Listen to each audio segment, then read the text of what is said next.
28 September 2016 भारताने पाकिस्तानवर surgical strike केली. त्यानंतर देशभर सर्व माध्यमांमध्ये सर्जिकल स्ट्राईकच्याच बातम्या होत्या. भारतीय सैन्याच्या कामगिरीचं सगळीकडून कौतुक करण्यात येत होतं.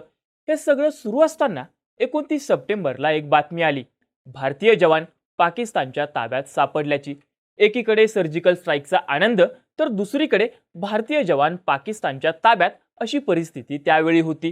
त्यानंतर बातम्या येऊ लागल्या आणि पाकिस्तानच्या ताब्यात असणारे भारतीय जवान महाराष्ट्राचे चंदू चव्हाण असल्याचं समजलं. त्यानंतर कायदेशीर प्रक्रिया सुरू झाल्या. चंदू चव्हाण यांना परत आणण्यात आलं. तेव्हापासून चंदू चव्हाण कोणत्या न कोणत्या कारणाने चर्चेत असतात. सध्या ते चर्चेत आहेत ते त्यांनी केलेल्या मंत्रालयासमोरील आंदोलनामुळे.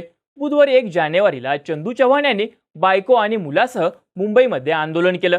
पण एकेकाळी भारतीय सैन्यात सेवा बजावणाऱ्या चंदू चव्हाण यांच्यावर आंदोलन करण्याची वेळ का आली? चंदू चव्हाण यांच्या मागण्या काय आहेत? पाहूयात या व्हिडिओतून. नमस्कार, मी चैतन्य आणि तुम्ही बघताय बोल भिडू. सगळ्यात आधी चंदू चव्हाण यांच्याबाबत थोडक्यामध्ये माहिती घेऊ. चंदू चव्हाण मूळचे धुळे जिल्ह्यातल्या बोरविहार गावचे. 12,000 लोकवस्तीचं हे गाव. चंदू चव्हाण यांचे आई वडील लहानपणीच वारल्यामुळे त्यांच्या आजी आजोबांनी चंदू चव्हाण आणि त्यांचे भाऊ भूषण चव्हाण यांना सांभाळलं. या दोघा भावांनी कष्टाने भारतीय सैन्यामध्ये स्थान मिळवलं. सगळं सुरळीत चालू असताना एखाद्या सिनेमाच्या स्टोरीप्रमाणे चंदू चव्हाण यांच्या आयुष्याने ट्विस्ट घेतला. 2016 मध्ये चंदू चव्हाण हे राष्ट्रीय रायफलच्या 37व्या तुकडीत जवान होते. त्यावेळी त्यांचं वय होतं अवघं 23 वर्ष. त्याच वर्षी भारतीय सैन्याने पाकिस्तानवर सर्जिकल स्ट्राईक केली होती. या सर्जिकल स्ट्राईकच्या एकाच दिवसानंतर चंदू चव्हाण हे बेपत्ता झाले.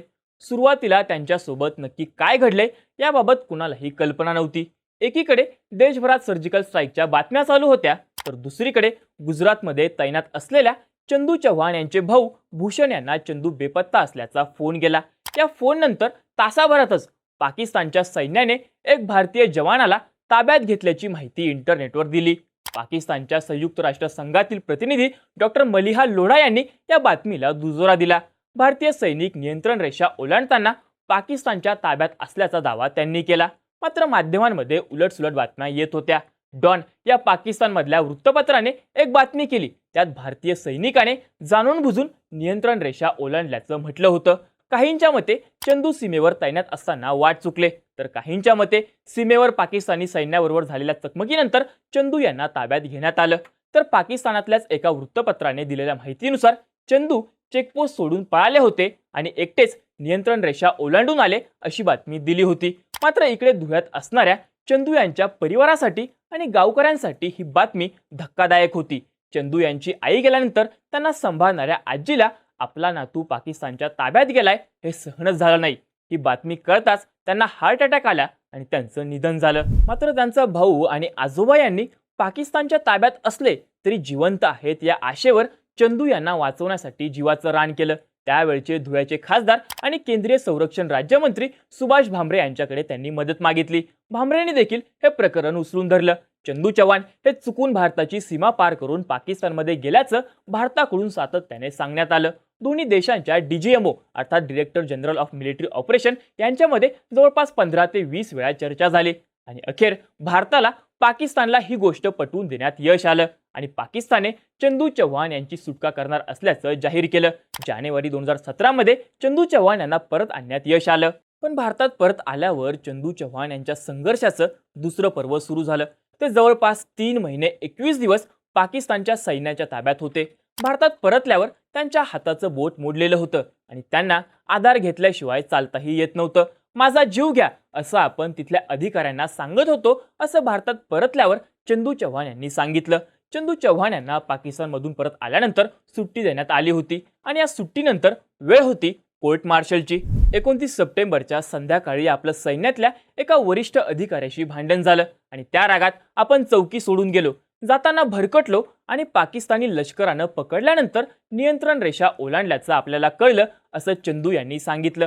पण ड्युटीवर असताना चौकी सोडून जाणं हा गुन्हा होता, त्यामुळे चौकशी होणं गरजेचं होतं. त्यामुळे चंदू चव्हाण यांची तब्बल 8 महिने चौकशी सुरू होती. लष्करी न्यायालयासमोर चंदू यांनी चौकी सोडल्याचा गुन्हा कबूल केला.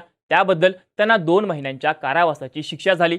मात्र यानंतर 2 वर्षांनी पुन्हा चंदू चव्हाणांचं नाव चर्चेत आलं. 2019 मध्ये चंदू चव्हाण यांनी सैन्य दलाच्या त्रासाला कंटाळून राजीनामा सादर केल्याचं बोललं गेलं. पाकिस्तानमधून परतल्यापासून सैन्य दलामध्ये माझ्याकडे बघण्याचा दृष्टिकोन बदलला. मला वाईट वागणूक मिळत असल्याचं चंदू चव्हाण यांनी यावेळी सांगितलं. त्यांच्या राजीनाम्यामुळे सैन्य दलात मात्र खळबळ उडाली. पण दुसरीकडे भारतीय सैन्य दलाने हे सगळे आरोप फेटाळले. चव्हाण हे दोषी आहेत. त्यांच्या विरोधात विविध गुन्ह्यांसाठी 5 वेळा शिस्तभंगाची कारवाई करण्यात आल्याचं आर्मीकडून सांगण्यात आलं होतं. युनिट लाईनमध्ये अंमली पदार्थाचं सेवन केल्याप्रकरणी चव्हाण यांच्यावर शिस्तभंगाची कारवाई करण्यात आली होती. यानंतर चव्हाण आपल्या युनिटमधून फरार होता असंही लष्कराने सांगितलं आणि त्यामुळेच चंदू चव्हाण यांना लष्करातून बडतर्फ केलं गेलं. उलट चंदू चव्हाण यांनी मात्र माझ्या अडचणी मी अधिकाऱ्यांना लिखित स्वरूपात दिल्या होत्या, तरी माझ्या अडचणींकडे दुर्लक्ष करण्यात आलं. माझ्या अडचणी सोडवल्या गेल्या नाही तर मी जिल्हाधिकाऱ्यांकडे निवेदन देईल, नाहीतर या विरोधात आंदोलन करील असं सांगितलं होतं. तेव्हापासून वारंवार कधी उपोषण करून, कधी भीक मागो आंदोलन करून, कधी आत्मदहन तर कधी कुटुंबासह मंत्रालयासमोर जाऊन आंदोलन करणं, यामुळे चंदू चव्हाण बातम्यांमध्ये राहिले. 1 जानेवारी म्हणजे बुधवारी देखील मुंबईत केंद्र सरकार आणि राज्य सरकारच्या विरोधात त्यांनी आंदोलन केलं. यावेळी माध्यमांशी बोलताना इतके दिवस झाले मी लढतोय, मात्र मला केंद्र सरकारने किंवा राज्य सरकारने अद्यापही शासकीय नोकरीत सामावून घेतलेलं नाही किंवा मला कोणत्याही प्रकारची पेन्शन लागू करण्यात आलेली नाही. त्यामुळे माझ्यावर उपासमारीची वेळ आल्याची व्यथा चंदू चव्हाण यांनी मांडली. गेल्या 4 महिन्यांपासून मी भीक मागतोय. आम्ही सैन्य दलात देशसेवा करायला जातो, दहशतवादी व्हायला जात नाही. अधिकारी शिस्तीच्या नावाखाली आम्हाला घरी पाठवतात. जवानांना दिलेल्या शिक्षेची व्हिडिओग्राफी व्हायला हवी, त्यामुळे चुकीची शिक्षा दिली जाणार नाही अशीही चंदू चव्हाण यांनी मागणी केली. मला चुकीच्या पद्धतीनं आणि सूड भावनेतून शिक्षा देण्यात आल्या आहेत. मला 1950च्या कायद्यानुसार शिक्षा झाल्या. यामधून मानव अधिकाराचं उल्लंघन झालं आहे. पण माझं म्हणणं ऐकलंच जात नाही. त्यांना मला नोकरीवरून काढून टाकायचं होतं. आता मला भारतात कुठेही नोकरीचा अधिकार नाही. खासगी कंपनीत गेलो तरीही तिकडे पडताळणी होईल. लष्करातून काढलं असल्यानं खासगी कंपनीतही मला नोकरी मिळणार नाही. माझ्यावर 12 लाखांचं कर्ज आहे. मला 2 वर्षांचं लेकरू आहे. मी काय करायचं असा संतप्त सवाल चंदू चव्हाणांचा आहे. तसंच एकीकडे मी कटोरा घेऊन भीक मागतोय कारण मी पाकिस्तानात गेलो, तर दुसरीकडे पाकिस्तानातून आलेल्या सीमा हैदरला नोकरीची ऑफर दिली जात आहे. हा विरोधाभासही चंदू चव्हाण यांनी बोलून दाखवला. तसंच अशा शिक्षेच्या नावाखाली सैन्यातून काढून टाकलेले 15 लाख सैनिक आहेत. हा एक घोटाळा आहे, तो मी बाहेर काढतोय असा गौप्यस्फोट देखील चंदू यांनी केलाय. गुरुवारी देखील चंदू यांचं आंदोलन सुरूच आहे. आता या प्रकरणावर सरकार किंवा सैन्य दलाकडून काय पावलं उचलली जातात हे पाहणं देखील महत्त्वाचं असणार आहे. तुम्हाला या सगळ्या प्रकरणाबद्दल काय वाटतं? तुमची मतं आणि प्रतिक्रिया आम्हाला कमेंट करून नक्की सांगा आणि अशाच माहितीपूर्ण व्हिडिओसाठी बोल भिडूच्या YouTube चॅनलला नक्की सबस्क्राईब करा.